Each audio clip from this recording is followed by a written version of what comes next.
Este programa es financiado a través de los recursos del Fondo para el Desarrollo de la Televisión y los contenidos de la Autoridad Nacional de Televisión.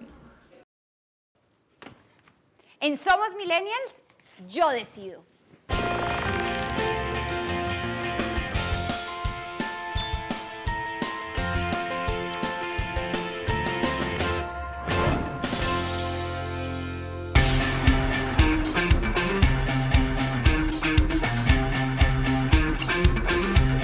Hola, mi nombre es Reis y hablando con mi mamá ella me comentaba que le gustaría donar sus órganos.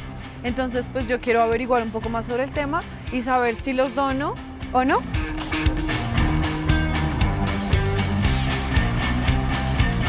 Primera donación de órganos en el mundo. En 1954 se realizó el primer trasplante exitoso con órganos humanos en Boston, en el Hospital Brigham, y fue dirigido por el doctor Joseph Murray. Ronald Herrick le donó uno de sus riñones a su hermano gemelo Richard, lo que aseguró que no existiría rechazo inmunológico.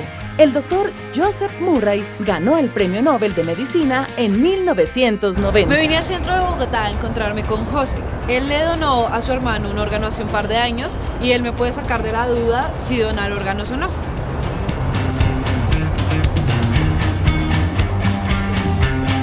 Hola, ¿cómo estás? Hola, ¿cómo estás, José? Mucho gusto, Reis. Mucho gusto. José, cuéntame por qué decidiste donar órganos. Más que todo fue por un problema que tuvo mi hermano. Resultó con deficiencia renal etapa 5, que es la última etapa en las deficiencias renales. La única solución en ese momento que había, la primera era la diálisis mientras podíamos conseguir un donador. Lo más fácil era un donador vivo. En este caso yo lo quise donar. Y bueno, cuando hiciste todo este proceso, ¿algo que más te cambió como en la alimentación o en el modo de vivir, en el modo de tu día a día, de tu rutina? ¿Algo como un cambio drástico? Pues cambio drástico no. O sea, digamos en el área de mi comida, yo era alguien que abusaba mucho de comer comida chatarra. Sí me toca no abusar de las comidas. ¿Y sentiste mucha tranquilidad después de haberlo hecho, me imagino? Claro que sí, pues como llegar a tu casa y ver a tu familia tranquila. Esa sensación de ver a tu hermano que sale caminando a saludarte, tu mamá también. No, es algo que no sé cómo explicarlo, es algo único, o sea, para vivirlo tienes que hacerlo. Y en el momento de hacerlo, cuando pues tomaste esta decisión, ¿qué decía tu familia, tu mamá, tu hermano? Mi mamá pues me apoyaba. Sí tenía miedo porque el problema que ahorita hay con la donación es que hay mucha gente que no sabe y se inventa las cosas o tiene la información que no es. Mi hermano también tenía pues el miedo porque todo el mundo decía, o sea, digamos de 100 personas que sabían que yo iba a ser el donante, 98 personas decían que me iba a morir. Ah, bueno, súper, gracias por ayudarme con esta decisión y mucho gusto, José. Muchas gracias por ayudarme. Mucho que te vaya gusto. muy bien. Gracias.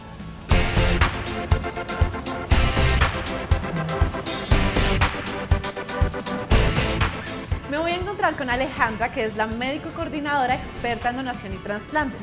Y ella me va a informar un poquito más sobre este tema.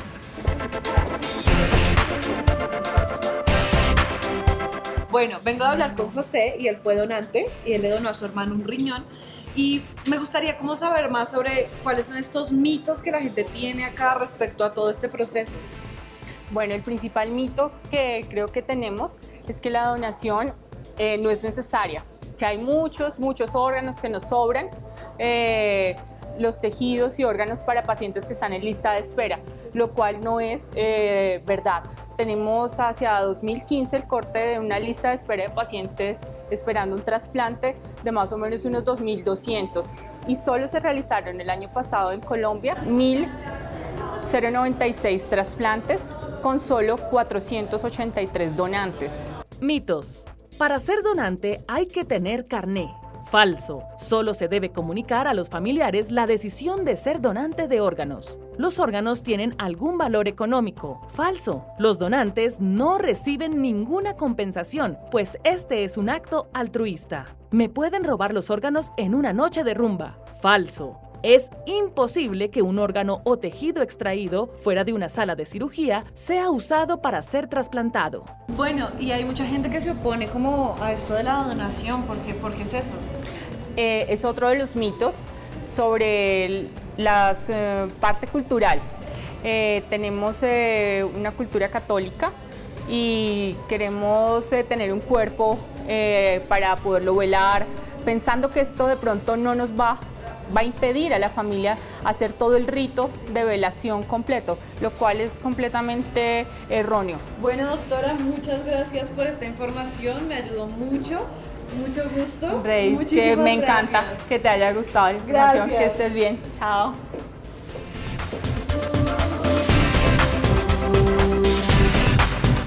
Me vine para donde Adriana, ella es presentadora de televisión y recibió una donación de riñón.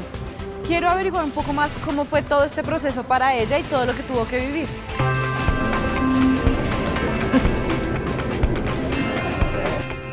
Hola, ¿cómo estás? Mucho gusto. Mucho gusto.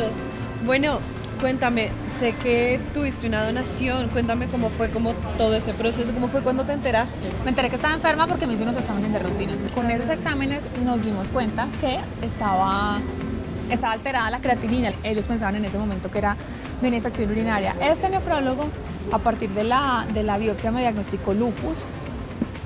Y me estuvieron tratando 2 años como paciente de lupus, con las drogas y todo, que son bastante fuertes. ¿Cómo cuánto tuviste que hacer tratamientos, como el trasplante, cuánto duró, como todo esto?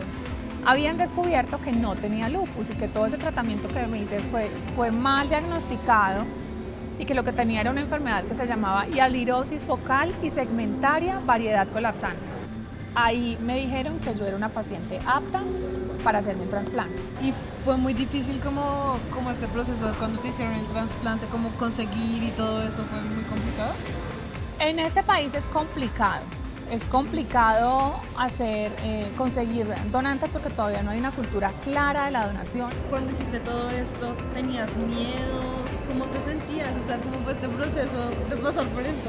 Es algo, bueno, primero tienes la tristeza y la sensación maluca de estar en un tratamiento que es muy harto. Entonces es esa sensación. Por otro lado, la esperanza, porque siempre tendrás esperanza de que esa persona que dona va a llegar. Y por el otro lado tenía mucho susto del día que llegara la llamada. Se podía llegar en cualquier momento, en la madrugada, en la tarde, por la mañana, en la noche. Siempre teníamos que tener el celular prendido y recibir llamadas a la hora que fuera, porque podía ser la llamada de la buena noticia. Gracias por compartir tu historia. A ti. En serio. Después de haber hablado con José, Alejandra y Adriana, ahora yo decido. ¿Cómo y cuando quieras nos puedes ver? En nuestra página web, en las redes sociales y en nuestra aplicación móvil. Canal 13, lo que quieras ser. Este programa fue financiado a través de los recursos del Fondo para el Desarrollo de la Televisión y los contenidos de la Autoridad Nacional de Televisión.